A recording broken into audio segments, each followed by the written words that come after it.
الحمد لله كفى والصلاة والسلام على النبي المصطفى وعلى آله وصحبه ومن سار على نهجه واقتفى وبعد.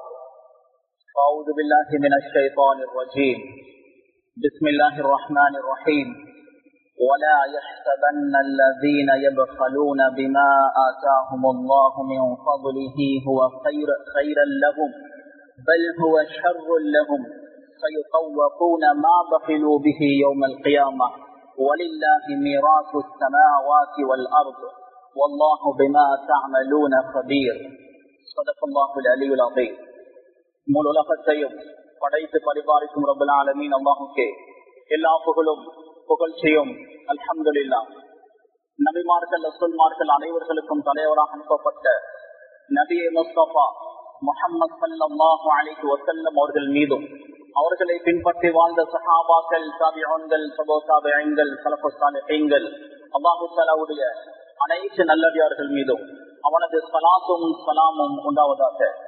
ஜும்மாவுடைய கடமையை நிறைவேற்ற வந்திருக்கும் அல்லாஹ் நல்லடியார்களே, அன்பு சகோதரர்களே, மதிப்புக்குரிய பெரியோர்களே, எல்லா சந்தர்ப்பங்களிலும் ரப்பல் ஆலமீன் அல்லாஹ்வை அஞ்சி பயந்து வாழுமாறு முதலாக எனக்கும் அப்பால் உங்களுக்கும் தக்வாவை கொண்டு வசியத்தும் நசீஹத்தும் செய்து கொள்கிறேன். கண்ணியமான சகோதரர்களே, பெரியோர்களே, இஸ்லாம் என்பது 5 தூண்களின் மீது அமைக்கப்பட்டிருக்கிறது. புனியல் இஸ்லாம் அலா ஹம்ஸ். இஸ்லாம் 5 விடயங்களின் மீது அமைக்கப்பட்டிருக்கிறது. முதலாவது ஷஹாதத்து அல்லா இலாஹ இல்லல்லாஹ் வ அன்ன முஹம்மதர் ரசூலுல்லாஹ். அல்லாஹ்வை தவிர வணக்கத்துக்குரியவன் வேறு யாரும் இல்லை, முஹம்மது ஸல்லல்லாஹு அலைஹி வஸல்லம் அவர்கள் அல்லாஹ்வுடைய இறுதி தூதர் என்று சாட்சியம் சொல்வது. இரண்டாவது வ இகாமுஸ் ஸலாம், தொழுகையை நிறைவு செய்வது.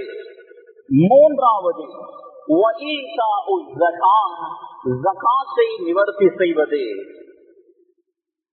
ரமதானுடைய நோன்பு, ஹஜ், இது போன்ற மிக முக்கியமான கடமைகள் ஸகாத் என்ற கடமைக்கு பின்னால் தான் வருகிறது.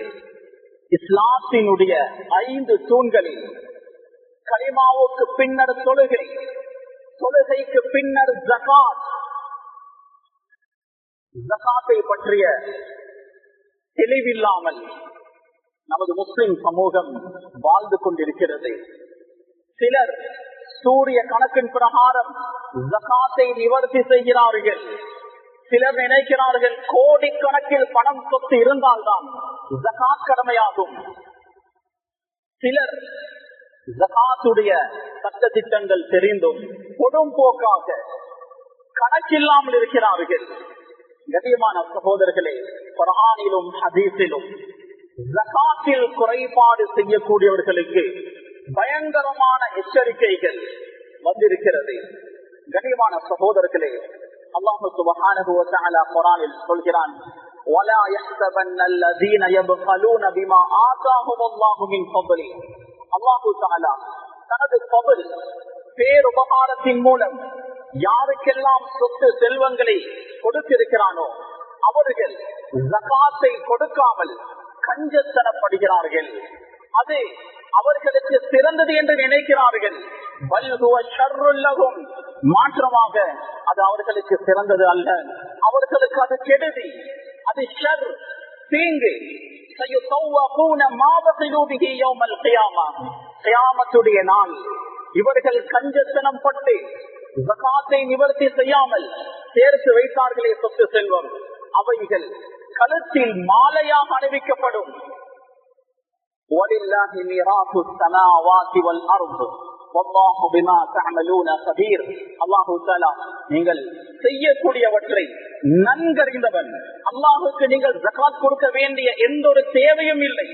வானம் பூமி அனைத்துமே அல்லாஹ்வுக்கு சொந்தமானது. முழு கஸானாவும் அல்லாஹ்விடத்தில் இருக்கிறது.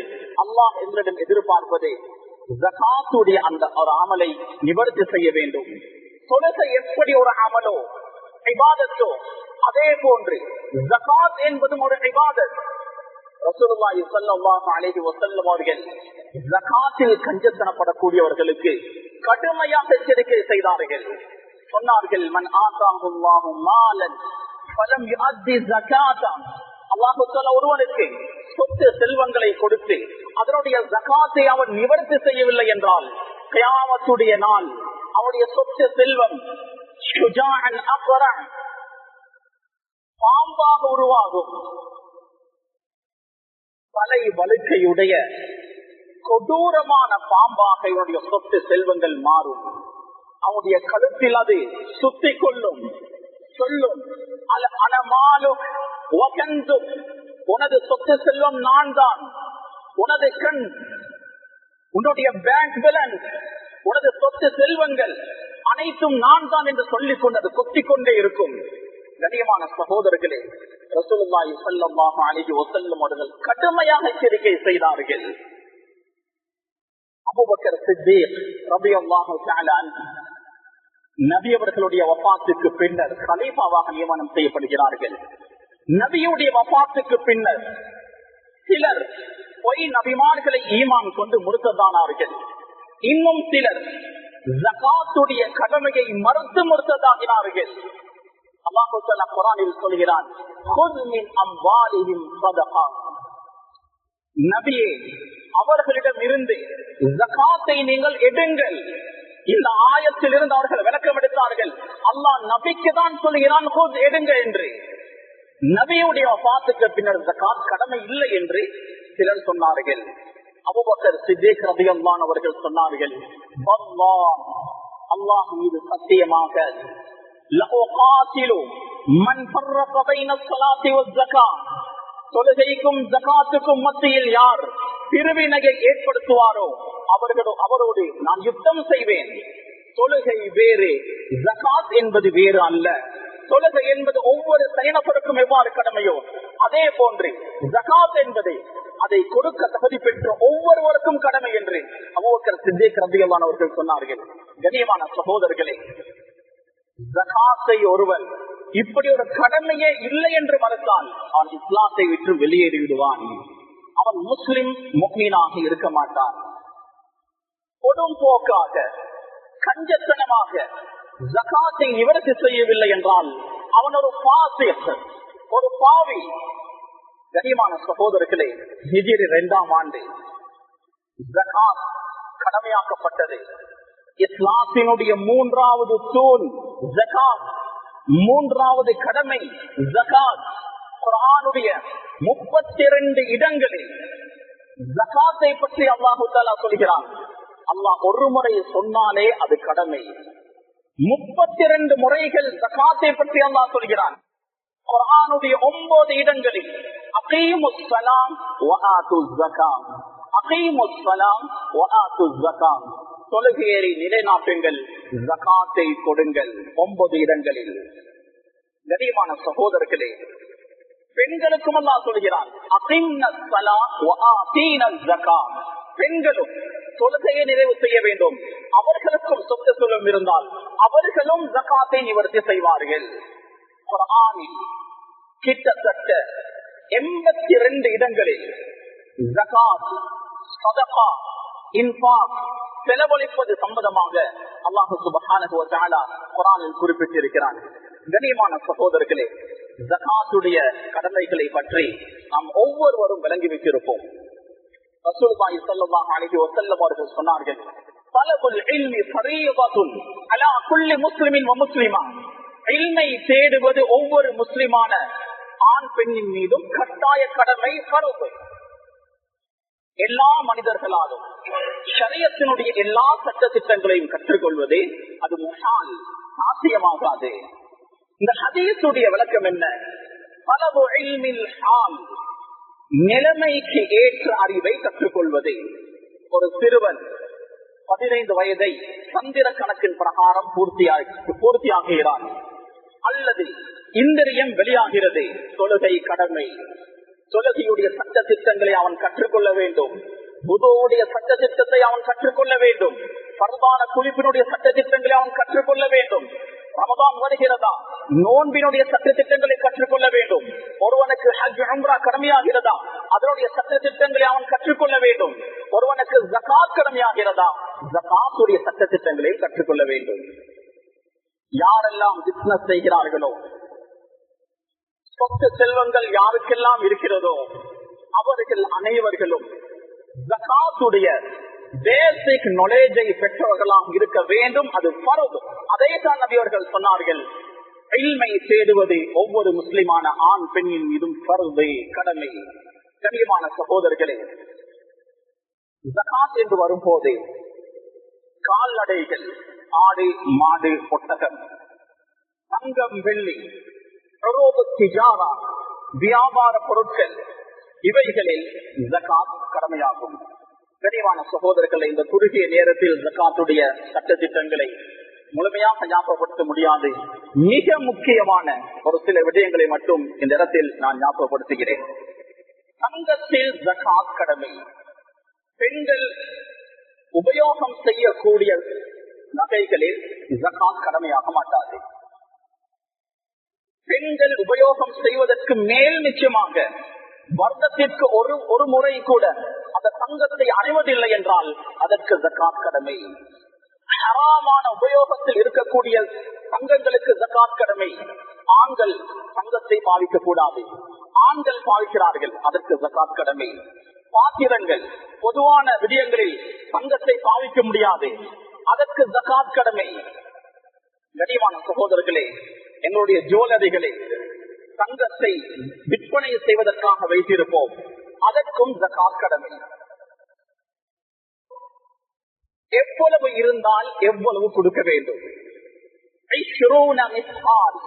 தங்கத்தை பொறுத்த வகையில் 20 மிஸ்கால்கள் இருந்தால் ஜகாத் கடமை.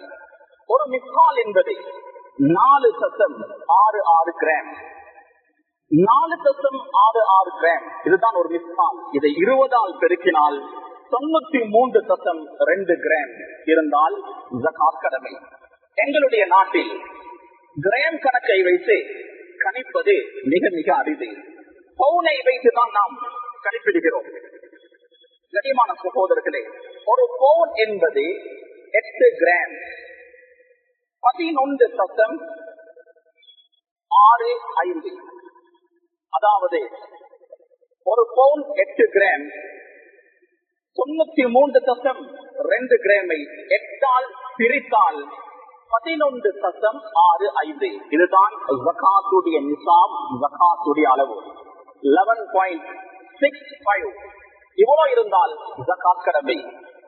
சுருக்கமாக சொல்வதென்றால் 11.5 பவுன் தங்கம் மேல் மிச்சமாக, பெண்கள் பாவிக்கக்கூடிய தங்கத்தை விட மேல் மிச்சமாக என்னுடைய வீட்டில் இருந்தால் ஜகாத் கடமை. என்னுடைய ஜுவல்லரிகளில் 11.5 பவுன் அதற்கு மேல் தங்கங்கள் இருந்தால் அதற்கு ஜகாத் கடமை. 11.5 பவுனை விட குறைவாக இருந்தால் ஜகாத் கடமையாக மாட்டாது. கனிவான சகோதரர்களே, வெள்ளிக்கும் ஜகாத் கடமை. வெள்ளியினுடைய அளவு 200 திர்ஹம். அதாவது ஒரு திர்ஹம் என்பது 3.265. அதை 200ஆல் பெருக்கினால் 653 கிராம். 653 கிராம் வெள்ளி இருந்தால் அதற்கு ஜகாத் கடமை. ஆண்களுக்கு வெள்ளியை பாவிக்கலாம், மோதிரமாக அணியலாம். பாவனைக்கு மேல் மிச்சமான வெள்ளிகளில் ஜகாத் கடமையாகும். வியாபார பொருட்கள். வியாபார பொருட்கள் என்று வரும்போது வியாபாரத்துடைய நோக்கத்தில் என்ன இருந்தாலும் அதற்கு ஜகாத் கடமை. வியாபாரத்தினுடைய நோக்கத்தில் அது காணியாக இருக்கலாம், வீடாக இருக்கலாம், வாகனங்களாக இருக்கலாம், பொருட்களாக இருக்கலாம், எதுவாக இருந்தாலும் வியாபார நோக்கத்தில் வைக்கப்பட்டிருக்கக்கூடியவைகளுக்கு ஜகாத் கடமை. ஜகாத்தை எப்போது அவர்கள் கணக்கு பார்ப்பார்கள்? எப்போது ஒரு பிசினஸை, ஒரு தொழிலை, ஒரு கடையை ஆரம்பம் செய்தாரோ அதிலிருந்து சந்திர கணக்கின்படி 12 மாதங்கள் பூர்த்தியாகும் போது வருட இறுதி அதில் கணக்கு பார்ப்பார். இன்றைய தினம் 11.5 பவுன் எவ்வளவு அமௌண்ட் வருகிறது என்ற ஒரு கணக்கு பார்ப்பார். இன்றைய தினத்தில் ஒரு பவுனுடைய விலை எவ்வளவு, அதை வைத்து 11.5 பவுன் இவ்வளவு பெறுமதி, அந்த அளவு பெறுமதியான பணங்கள் பொருட்கள் என்னிடத்தில் இருக்கிறதா, ஜகாத் கடமை. வருட இறுதியை தான் பார்க்க வேண்டும். ஒரு பிசினஸை ஆரம்பிக்கும் போது நிசாபை எந்த அளவு இருந்தால் ஜகாத் கடமையோ அந்த அளவு எட்டிருக்காது, இடையிலும் எட்டிருக்காது, முன்பெண்கள் இருக்கும். வருட இறுதியில் நிசாபை எட்டிருந்தால் ஜகாத் கடமை. இப்னு ஹஜர் அல் ஹைத்தமி ரஹிமஹுல்லாஹ் இந்த ஃபத்வாவை சுஹ்பத்துல் முஹ்தாஜ் என்ற கிதாபில் குறிப்பிடுகிறார்கள். ஃபத்வாக்களில் இப்னு ஹஜர் அல் ஹைத்தமி ரஹிமஹுல்லாஹ்வுடைய கருத்தையை நாம் முற்படுத்துகிறோம்.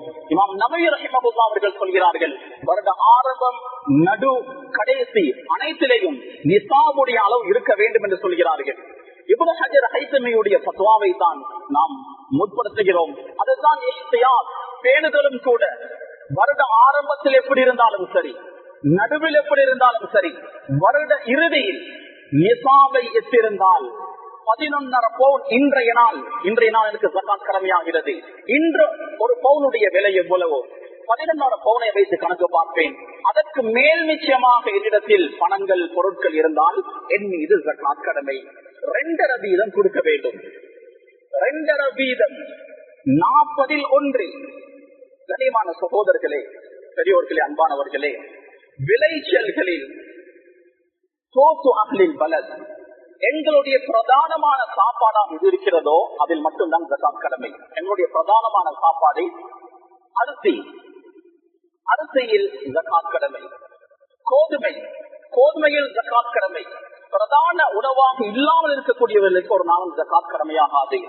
உதாரணமாக பருப்பு, மரக்கறி, இது போன்ற மேல் நிச்சயமான உணவுகளில் ஜகாத் ஒருபோதும் கடமையாக மாட்டாது. ஆனால் மரக்கறி, அது போன்ற ஜகாத் கடமையாகாதவைகளை இவர்கள் பிசினஸ் செய்வார்களே, அந்த பணம் நிசாபை எட்டினால் அதற்கு ஜகாத் கடமை. பழங்களில் திராட்சை, பேரிச்சப்பழம், இந்த 2 மட்டும்தான் ஜகாத் கடமையாகும்.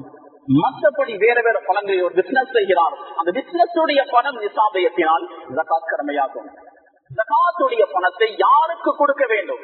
அல்லாஹ் தஆலா 8 கூட்டத்தை சொல்கிறார்.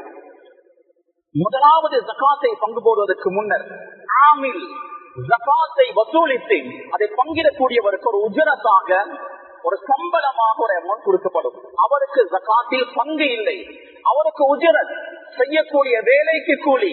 அதற்கு பின்னர் 7 கூட்டத்திற்கு ஜகாத்துடைய பணம் பிரிக்கப்படும். எங்களுடைய நாட்டை பொறுத்த வகையில் ஒரு சில கூட்டத்தினர்கள் இல்லாமல் போகிறார்கள். உதாரணமாக ரிகாப், அடிமைகள் இந்த காலத்தில் இல்லை. இப்னு சபீல், வழிபோக்கர்கள், பயணம் செய்து கொண்டு இடையில் பணம் இல்லாமல் தவிர்க்கக்கூடியவர்கள், இவர்கள் மிக மிக குறைவு. முஜாஹிதூன், ஜிஹாதில் ஈடுபடக்கூடியவர்கள், இவர்களும் எங்களுடைய நாட்டில் இல்லை. எனவே 4 கூட்டத்தினர்கள் தான் எங்களுடைய நாட்டில் இருக்கிறார்கள். ஃபகீர், அறவே ஒன்றுமே இல்லாதவர். மிஸ்கீன், இருக்கிறது போதாது. உதாரணமாக 10,000 அவருக்கு மாதம் தேவை, ஆனால் அவருடைய வருமானம் 5,000, 6,000, 7,000. மூன்றாவது, முஅல்லஃபத்துல் குலூப், புதிதாக இஸ்லாத்தை ஏற்றுக்கொண்டவர்கள், அவர்களுக்கு ஒரு பங்கிருக்கிறது.